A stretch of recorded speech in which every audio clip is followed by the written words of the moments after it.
Hello again.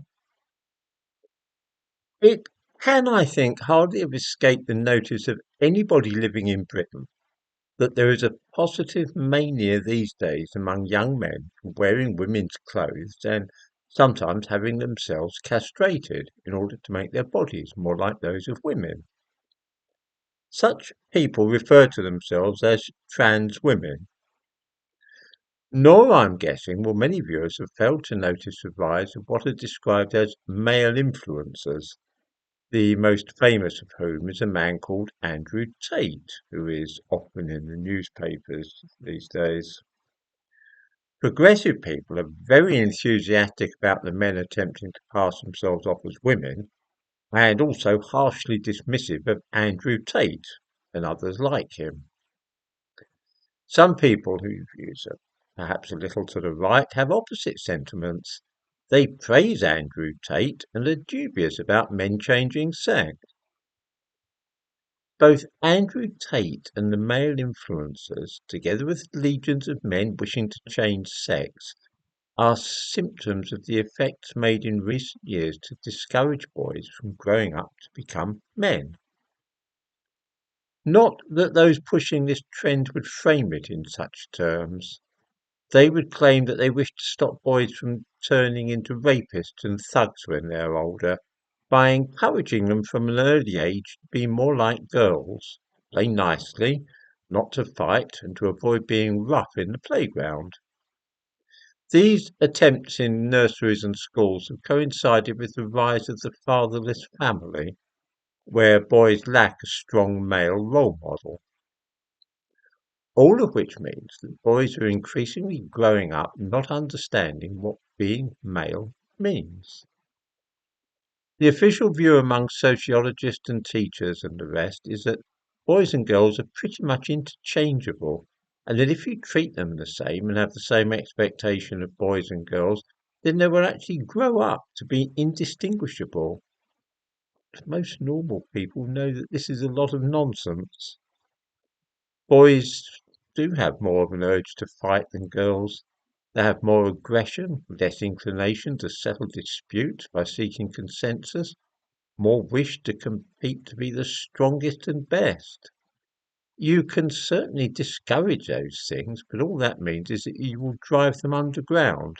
It won't make boys grow up to be like neutered tomcats.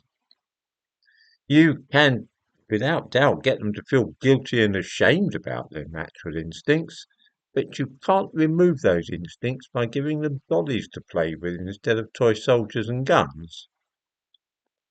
What happens, of course, is that many boys end up teaching each other what it means to be male once they reach adolescence. This is a terrible state of affairs, having teenage boys teach each other about being male. What they really need is an older man to guide and advise them, which, of course, accounts for the phenomenon of male influencers, men like Andrew Tate, who offer to show boys and young men a vision of masculinity. Of course, at one time every boy's home had a male influencer resident on the premises. Such men were called fathers, and they taught their sons how to behave. They gave them a code to live by, things such as never hitting a girl, for instance, and always helping women when they were in trouble. Anybody remember the concept of chivalry that most men used to pass on to their sons?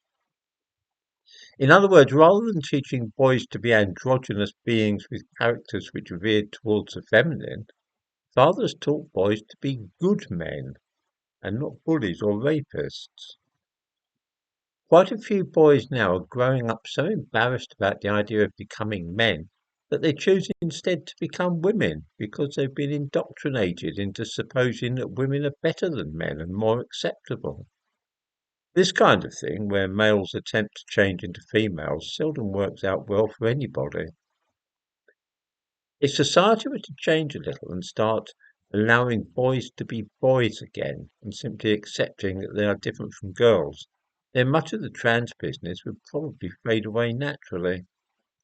There never was in history such a craze as there is now for men wishing to be women.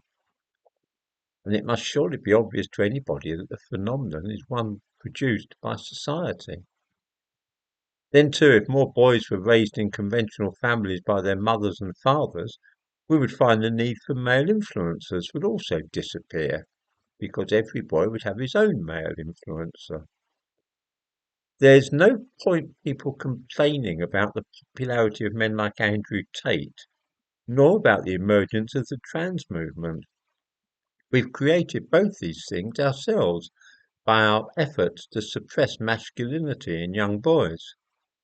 It was always a project doomed to failure, and we are all now seeing the products of what the educational system and academia have been up to for the last 40 years or so.